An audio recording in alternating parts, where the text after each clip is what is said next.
Today I'm going to talk about the Evans Gambit with a focus on variations arising after e4, e5, knight f3, knight c6, bishop c4, bishop c5, b4, bishop takes b4, c3, and three moves: bishop c5, bishop e7, and bishop d6.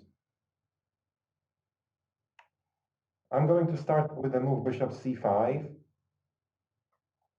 which is a very logical option. It's not seen as often as the other options like bishop a5 or bishop e7 mainly, or bishop d6 also, still a little less popular option. But nonetheless, it's a worthwhile move to look at. Bishop c5, white plays d4, a very logical move. We are seizing the center. E takes d4.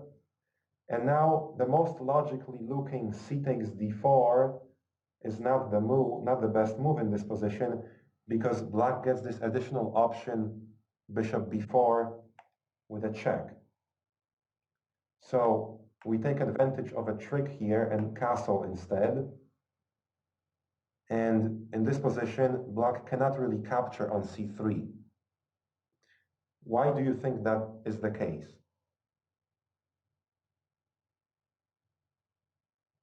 Right, so some of you probably think it's the move queen d5 with the double attack, but that's not the move, because right now black can defend both weak points at the same time with queen e7. Right, but instead, very typical shot, bishop f7. Now we're making the same double attack with a check. Right, so check, bishop is hanging. King doesn't really have a better square to go to than e8. Bishop takes c5 with a fantastic compensation. We're about to collect the c3 pawn. King is permanently discastled. White has better development. Big advantage in this position.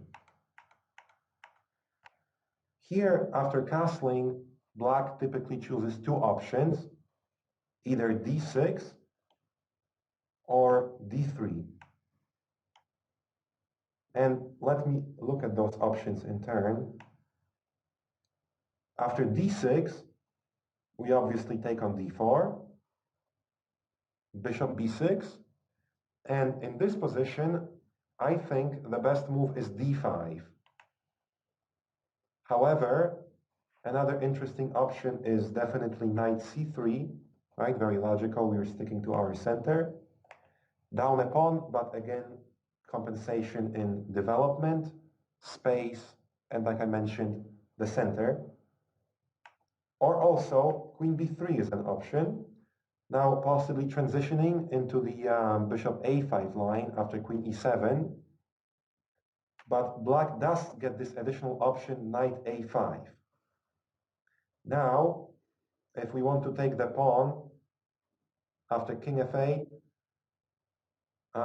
the position will end up with black being up a piece, as there is no way to stick to the bishop, right? Queen is hanging. After queen d5, black can just play knight f6, and we cannot defend the bishop anymore. So we're not going to take on f7 and play queen a4 instead. Now bishop d7 and bishop b5. But in this position, black doesn't really have any problems.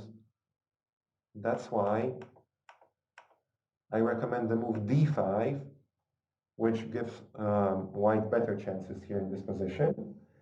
And now there is three possible options here for black. Let's first look at the enticingly looking queen f6, right? Exposed diagonal. That's actually a dubious option. Now after d takes c6 and queen a1, white gets two moves which give a clear advantage. So how about you guys try to figure out one of those moves? or both.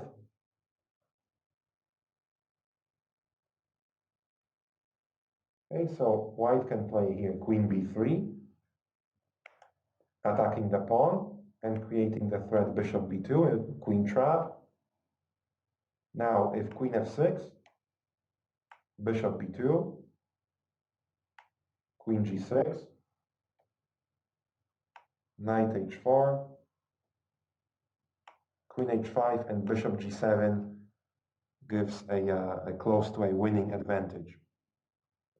Another option is the move bishop f7, with the idea that after king f7, queen b3 check. Now if bishop e6, then we have knight g5. And if king goes somewhere, then bishop d2 traps the queen, and again, it's over. So queen f6 is not really a viable option for black. A better move is the move knight e5. Now, bishop b2, right, taking advantage of the diagonal. So black cannot really capture here on c4, because that will be met with bishop g7. Or, in many cases, after moves like knight c4, where the bishop is hanging, there is always queen a4. Right, so queen a4, and also check, and attacking the knight on c4 takes the piece back. So bishop b2, f6, and knight bd2. We're down a pawn, but again, really nice compensation. There is space issues here, and there is a way to exert some pressure here on the queen side with the moves a4 threatening a5. In some cases where this bishop here gets traded for the knight will be able to later on capture the bishop on b6, leaving the unpleasant structure b7, b6, a5 in some possible endgame. So here again, white is fine. And the move knight a5 is also perfectly playable. And after knight a5, e5. There's obviously some other moves to be considered here. One option is again bishop b2 with the threat taking on g7, or bishop d3. We're withdrawing the bishop. In some cases, we're going to be playing against the knight on a5, right? Clearly isolated piece. Again, we have strong development. We already castled. Black has to still worry about castling the king safely. After moves like queen f6 at this point, there is always e5.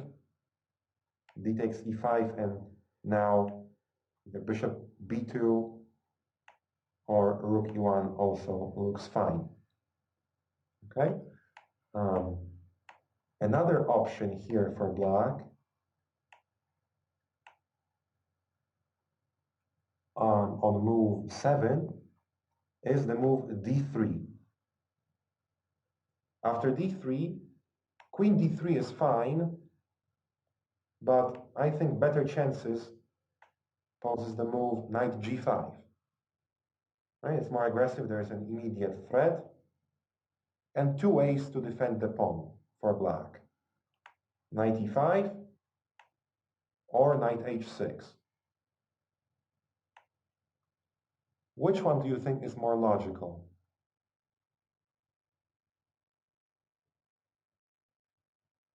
Right, so knight h6 is a better move because in some cases black will need the rook from h8 to play. There's also going to be the option of an artificial castle. Well, I guess you guys need to see what happens after knight h6 to really see the difference between knight h6 and knight e5.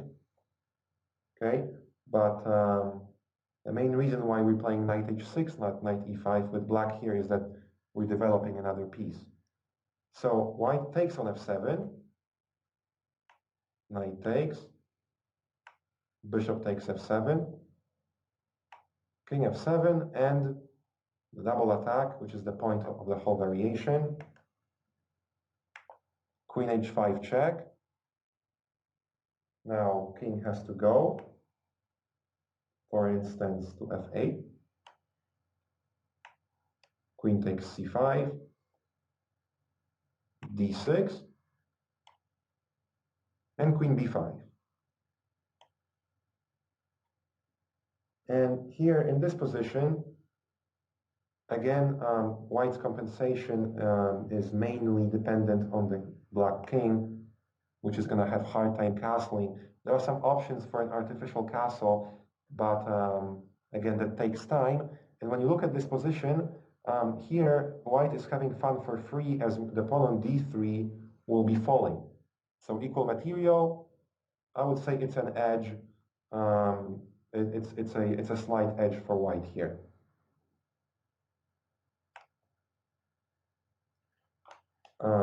Now here, e4, e5, knight f3, knight c6, bishop c4, bishop c5, b4, bishop takes c3. Let's talk about the option bishop e7. I would say this is a second most popular move after the move bishop a5 on move 5, and it definitely deserves attention. The main option for white here is d4. However, queen b3 is also playable. So I'll primarily focus on the move d4, but let me talk a little bit about the move queen b3 also. After queen b3, there is pretty much one logical option for black, knight h6, and d4. The idea of the move that first we are forcing the knight here on this not very convenient square, and now the knight is under attack. We're putting some pressure here through the two diagonals on f7, and black does have a sharp response here. It's knight a5, but there is no problems. White plays queen b5, and now two options for black.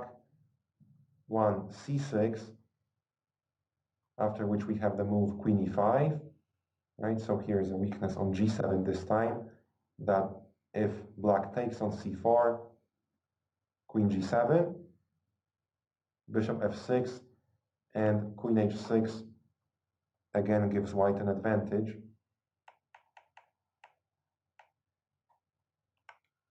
So after queen b5, a better option for black is to take the knight. Now we take the knight on h6 here to destroy the structure of black's pawns on the king side. And after knight d6, there is queen e5. So we are pinning the pawn over here. G takes h6 is impossible, as the rook will fall. And this position is perfectly playable for black also. It's not that white has a crushing advantage over here. For instance, the move knight e4 gives black good chances. So it's a fairly messy position, right? Both-sided chances perfectly playable. Another fine option here after knight c4, bishop takes h6 for black is the move g takes h6. We take on c4, e takes d4, c takes on d4. So again, we're down a pawn, but black's pawn structure here on the king side is weak. And if black plans to castle king side, they'll be met with some issues here on the g file. It's pretty easy to organize an attack here for white. And if black decides to castle queen side later on, then these two open files also pose good chances for initiative on the queen side. So here in this position, like I said, the more popular choice is the move d4, which is met by a few options here for black, mainly the three moves e takes d4, d6, or the main line, knight a5. If e takes d4, now we can recapture, and the truth is, yes, now bishop b4 is a possible option, and this is the same as if we recaptured on d4 after the fifth move, bishop c5. Okay, this position is also perfectly fine here after bishop d2. Okay, but again, castle is possible, and now after d takes c3, queen d5 wins the game, right? f7 is not really defendable after knight h6, bishop takes h6 and checkmate. But even here, like I said, c takes d4, right? Bishop b4 position is fine. If black chooses something like knight f6, then both e5 and d5 give white a good play. For instance, after e5, black can choose d5. We take on f6. And now it may seem like white will end up a piece. If black takes on c4, right, we're going to take on e7 and white is winning. Black does have a way here to get away. So what do you think the move should be here for black?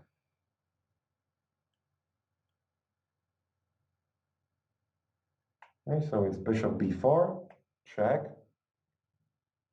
Now bishop d2, d takes c4, we take on g7, rook g8,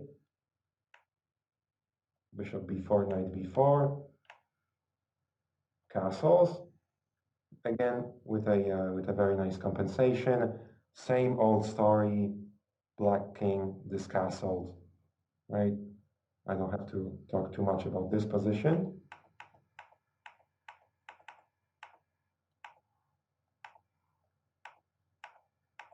Another option here for black is d6, after which queen b3, knight a5, bishop f7, king f8,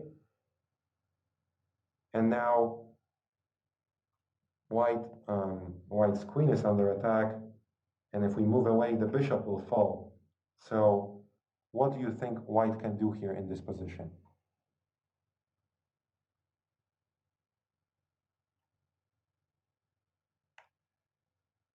We play queen a4, not queen b5 with the same idea, because that would be met with c6, right? So pawn is attacking the queen, exposing here black's queen, which defends the knight on a5, and we would end up down a piece.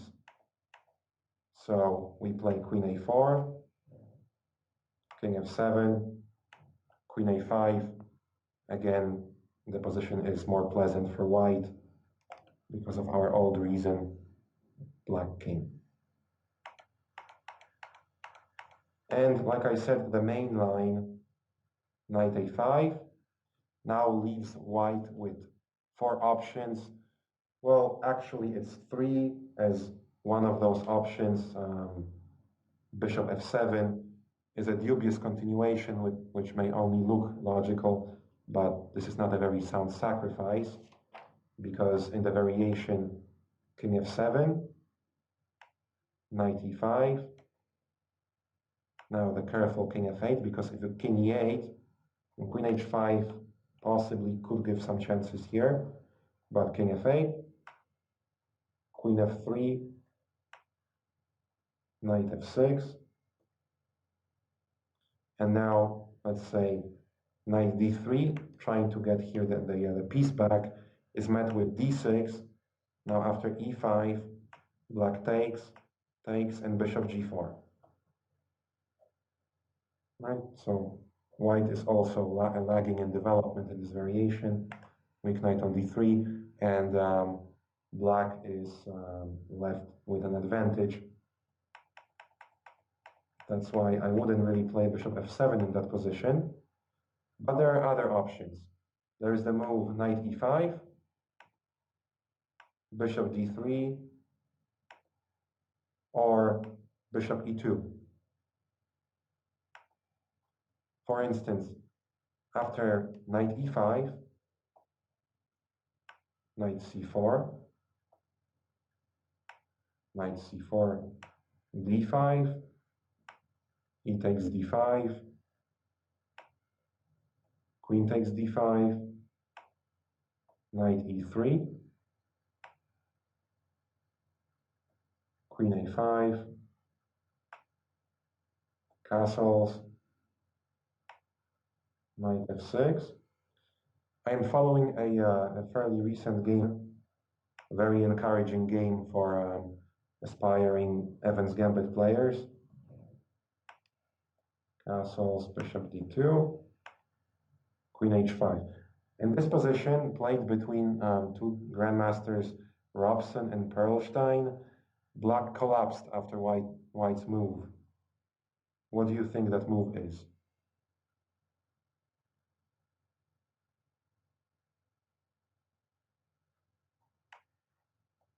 Knight d5, and turns out that the game is over, and black resigned here after knight d5, right? So we're deflecting here the defender of the queen.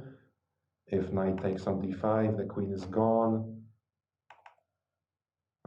If the queen goes somewhere or captures queen on d1, then knight e7, king h8, rook d1, we end up a piece. And there's the heavy threat, knight f6. Okay, so black cannot really do anything here. Obviously, black does have an improvement on the way. The move queen d8 gives a black good chances here in this position.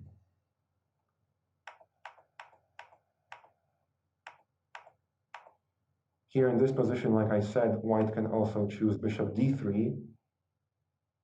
He takes d4, c takes d4, d5, takes, queen d5, and castles. Now knight f6 and rook e1. So we're putting some pressure here on the bishop, making it impossible for black to castle. What do you think happens after the seemingly logical bishop e6?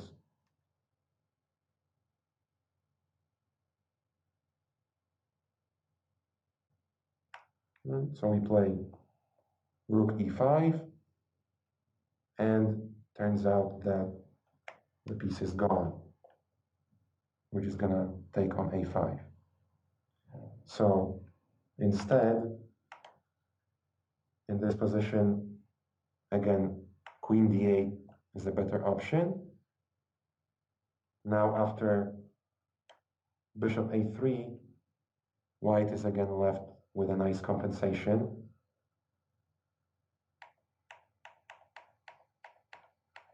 White can also choose the move bishop e2 here on move 7. And now he takes d4, queen takes. So that's the idea of moving the bishop to e2 as opposed to d3. We're trying to capture on d4 with the queen. Watching the pawn here on g7, right? So if bishop d3, the idea is to recapture with the pawn, leaving the center. And bishop e2, we want to recapture with the queen, right? Both options perfectly playable. So queen d4, d6, queen takes g7, bishop f6, and queen g3.